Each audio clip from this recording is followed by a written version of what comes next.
Good morning. तो हम सभी ग्रामर में आर्टिकल शुरू करने जा रहे हैं। इस आर्टिकल का मतलब होता है उपपद, और आर्टिकल्स बोल देंगे तो उपपदें। आखिर ये होता क्या है? बचपन से हम लोग जानते हैं ए एन और द को आर्टिकल्स कहा जाता है, उपपदें कहा जाता है। ये उपपद क्यों नाम पड़ा? चूंकि संज्ञा के पहले आते हैं, पहले आने वाले पद, पहले आने वाले टर्म। ये साइज में छोटे छोटे होते हैं, इन्हें लिटिल एडजेक्टिव भी कहा जाता है, छोटा विशेषण भी कहा जाता है।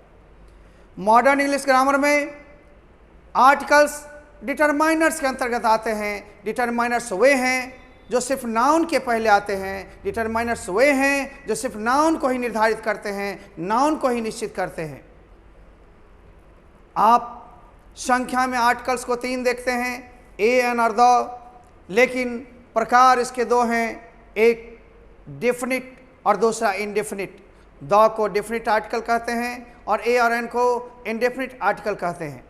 अब हम लोग ले रहे हैं आर्टिकल्स का प्रयोग हमेशा नाउन के पहले ही किया जाए तो बेहतर है, लेकिन कभी कभी एडजेक्टिव या एडवर्ब यानी विशेषण या क्रिया विशेषण के पहले भी तब किया जा सकता है जब उस विशेषण का संज्ञा आए।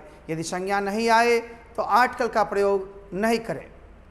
अब ध्यान देंगे मेरे बच्चों, ये शॉर्ट कोर्स के लिए है, इसलिए एक भाषा में आप समझते हुए चलेंगे। अब हम लोग फिर से देखें इस नोट्स को समझते हुए, तब हम इसके प्रयोग को चलेंगे।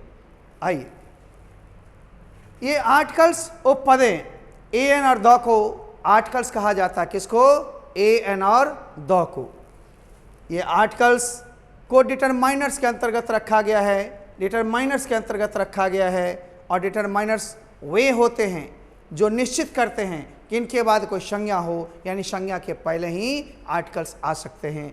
आर्टिकल्स के 2 प्रकार होते हैं, एक डेफिनिट, द को डेफिनिट कहते हैं, और ए एन को इनडेफिनिट कहते हैं। अतः 2 प्रकार के आप आर्टिकल्स को ही देख लिए। आर्टिकल का प्रयोग किसी नाउन के पहले किया जाता है, लेकिन इसका प्रयोग कभी कभी एडजेक्टिव या एडवर्ब के पहले तब किया जाता है जब उस एडजेक्टिव के बाद कोई संज्ञा यानी नाउन आए। जैसे एग्जाम्पल के लिए हम लोग देखते हैं, आप गौर कीजिएगा, यहां पर आप देखिए ये नाउन है, ये नाउन है। अतः नाउन जब सिंगुलर हो, आपने ए एन का प्रयोग किया है, अतः नाउन के पहले हम आर्टिकल का प्रयोग किए हैं। आप देख लीजिए, एप्पल भी नाउन है, यहाँ भी एन का प्रयोग किए हैं, लेकिन जब यहाँ पर टाल एडजेक्टिव है, जो विशेषता बताने वाले शब्द होते हैं, उनके पहले आर्टिकल हम लोग तब तक नहीं करेंगे जब तक उसके बाद संज्ञा ना हो। यहाँ पर सिर्फ एडजेक्टिव है, इसलिए आर्टिकल का प्रयोग नहीं किए हैं। लेकिन यही टाल के बाद बॉय आ गया, नाउन आ गया, यहाँ पर हमें एडजेक्टिव के पहले एन लगाने में कोई दिक्कत नहीं है। अब हम कब लगाएंगे, कब लगाएंगे एन, कब लगाएंगे द, ये तो बाद की बात है। वैसे उच्चारण के लिए भी थोड़ी जान लीजिए। डिटेल्स के लिए बुक को देखते रहेंगे, नोट्स को देखते रहेंगे। ये 7 ड्यूरेशन कोर्स है, इसलिए सिर्फ समझते हुए, बनाते हुए हम लोग भागते चलेंगे। ए को साधारण में उच्चारण में हम लोग अ बोलते हैं, और जोर देकर स्ट्रॉन्ग साउंड में ए बोलते हैं। इसी तरह एन को अन बोलते हैं, और जब जोर देकर बोलना हो एन बोलेंगे। जैसे वीक साउंड में बोलेंगे अ गर्ल, अ पेन, लेकिन जोर देकर बोलेंगे तो ए गर्ल, ए पेन। इसी तरह से अन इंक पॉट, अन ऑरेंज, और जोर देकर बोलेंगे स्ट्रॉन्ग साउंड में एन ऑरेंज, अन एप्पल। इस तरह से मेरे बच्चों फिर द का द में हम लोग पढ़ाएंगे। तब तक ध्यान देते हैं कि एन का प्रयोग कैसे होता है, कब करेंगे।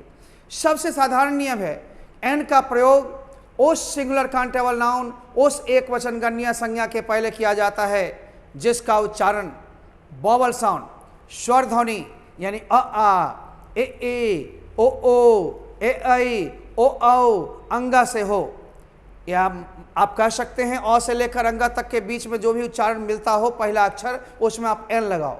और जब उस शब्द का उच्चारण व्यंजन ध्वनि से मिले, जैसे क, ख, ग, डॉट डॉट डॉट, तो उसके पहले आप ए लगावें। हम लोग प्रायः बचपन में पढ़ते हैं ए ई आई ओ यू, इनके पहले एन लगा देंगे और बाकी में ए लगा देंगे। बच्चे, बचपन की चीज़ थी, गलत हो जाएगी, इसलिए साउंड पर आओगे तो गलतियां नहीं होगी। 10 से 11 नहीं पढ़ने पड़ेंगे। आइए हम लोग देखते हैं कैसे कैसे होता है। तो हम लोग एक के उच्चारण में आ रहे हैं और उच्चारण के बाद अब हम लोग प्रयोग में भी आ रहे हैं। एन का उच्चारण हमने बता दिया, अ की तरह वीक साउंड में, स्ट्रॉन्ग साउंड में ए की तरह, अन वीक साउंड में और एन स्ट्रॉन्ग साउंड में। अब हम लोग लेते हैं इसके प्रयोग को, जैसे कि बताया गया है कि जिस सिंगुलर काउंटेबल नाउन इन एक वचन गणनीय संज्ञा का उच्चारण वॉवल साउंड अ आ ए ओ ए आई ओ औ, अंगा में भी अ है, इतना उच्चारण मिले यानी उसकी तरह हो तो उसके पहले एन का प्रयोग किया जाता है। तथा जिस एक वचन गणनीय संज्ञा का उच्चारण व्यंजन ध्वनि यानी क ख ग डॉट डॉट डॉट की तरह हो तो उसके पहले ए का प्रयोग किया जाता है। अब हम लोग उच्चारण के हिसाब से पहले ए एन को चुनना सीखेंगे, ए एन को भरना सीखेंगे, ए एन को लगाना सीखेंगे, यूज करना सीखेंगे और उसके बाद फिर चुनना सीखेंगे ऑब्जेक्टिव में। पहले सब्जेक्टिव आपके स्ट्रांग होने चाहिए। आइए बच्चों हम लोग देखते हैं, ये टेबल है, ये बुक है। हम लोग यहाँ पर टेबल या बुक को जो देख रहे हैं इसका उच्चारण करेंगे। ये सिंगुलर काउंटेबल नाउन है, एक वचन गणनीय संज्ञा। टेबल ट से है, बुक ब से है। इन बू में ऊ, हर्षऊ दीर्घऊ एकार ओकार नहीं देखना है, बिना स्वर की मदद से व्यंजन बनता ही नहीं है, इसलिए मूल अक्षर को देखना है। मूल अक्षर टेबल का ट होता है पहला, बुक का ब होता है। जब अ आई अंगा तक नहीं मिला ए मारेंगे, ए टेबल, ए बुक।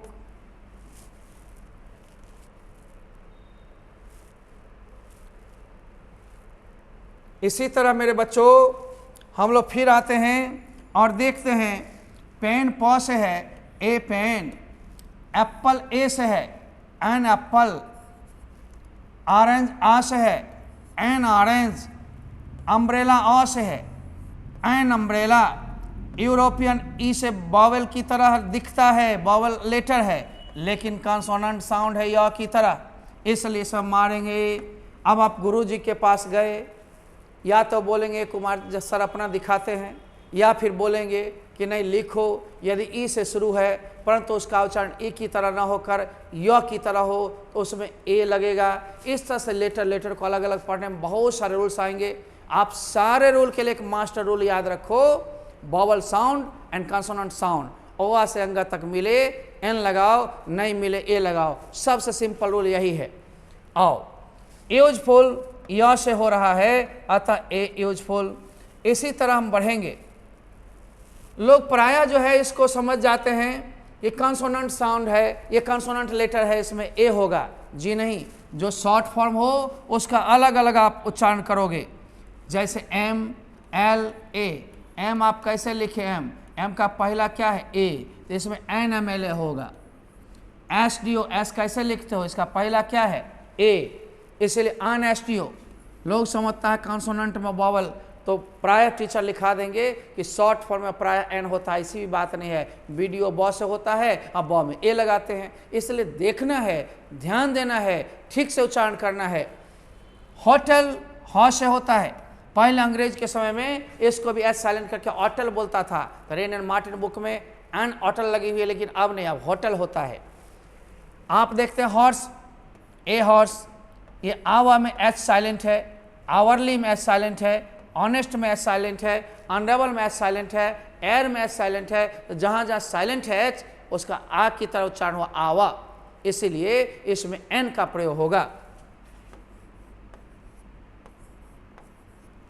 देख रहे हो ना, यही सब गड़बड़ी होती है, लोग थोड़े थोड़े से। इसे लेटर को मत देखो, लेटर के उच्चारण को देखो मेरे बच्चे।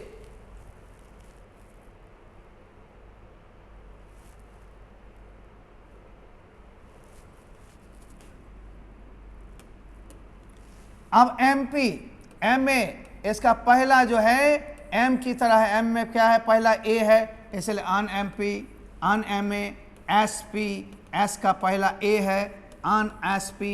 यूनियन य की तरह है, तो ए यूनियन, यानी वॉवल या कंसोनेंट की तरह दिखता है, उससे मतलब उच्चारण देखना है। यूनिवर्सिटी य से है, देख रहे हो लास्ट में लिख दिए हैं अ यूनिवर्सिटी। यूरेशियन य से है, दोगला अंग्रेज, ए का प्रयोग होगा। यूनिक य से है, यूजफुल य से है, ए। इस तरह हम लोग धीरे धीरे देखें धीरे धीरे ले चलें, ठीक ना। लेकिन हमारा ऑफिसर क्या है, ऑफिसर आ से हो गया तो हम लोग क्या लेंगे, अन ऑफिसर, अन ऑफिसर। इस तरह से ठीक से आप लोग देखोगे, दिखेगा, जचेगा, लगेगा ठीक। अब आप देखो, हम लोग 22 नंबर पर चल रहे हैं।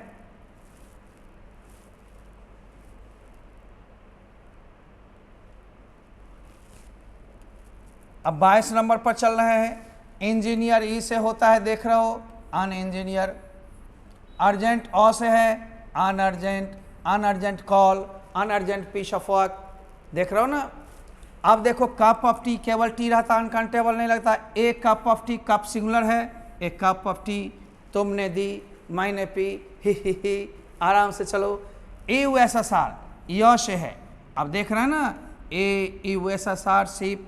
और भी हम लोग बनाएंगे, कुछ होमवर्क भी बनाइए। अब आप आंसर शीट लीजिए, इसके बाद आज के लिए हम ब्रेक होंगे, फिर ऑब्जेक्टिव भी बनाएंगे, उसको भी देखना है बढ़िया से। डेली बनाइए, डेली चेक कीजिए, आगे बढ़ते रहिए। छोटे छोटे काम हैं, छोटे छोटे काम को आगे बढ़ाते रहिए, बहुत बड़ी टेंशन नहीं है। ये रहा आपका आंसर शीट।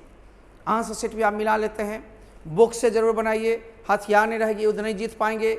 युद्ध के लिए हर वक्त युद्ध की सामग्री चाहिए। ये रहा आपका। इसके साथ हम लोग आज के लिए लेते हैं ब्रेक, फिर मिलेंगे अगले दिन ऑब्जेक्टिव क्वेश्चन के साथ। तब तक लेते हैं विदा। Goodbye and good luck to all of you.